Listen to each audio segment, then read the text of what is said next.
শীত আইতাছে রে ভাই, শীত আইতাছে। আগামী 6 মাস গোসল করবো না, তাই ভাবলাম আজকে একটু গোসলটা কইরা লই। আল্লাহ, পানি কি ঠান্ডা, ভয় লাগতাছে। কেমনে গোসল করবো? না না না, গোসল করবো না, যাই গে। কিন্তু আমার মা কি আমারে ছাড়বে? আমারে গোসল করাইয়েই ছাড়বে।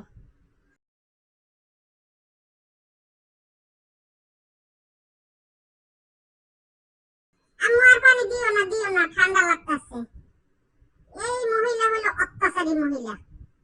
ওই দেখেন আবার শ্যাম্পুও দেয়। শ্যাম্পু দেওয়ার কি দরকার? আমি তো এমনিতেই সুন্দরী। দেখেন আবার ডলাডলি করতেছে, আবার বালতির মধ্যে নামাইয়া চুবাই। এইরকম অত্যাচার কার সহ্য হয় বলেন তো? দেখেন আমার অবস্থাটা কি করছে। আমার কি লজ্জা শরম নাই? না, সবাই আমারে দেখা ফেলাইতাছে। গামছাটা গায়ে দিয়ে বারান্দায় রোদে বসে থাকি।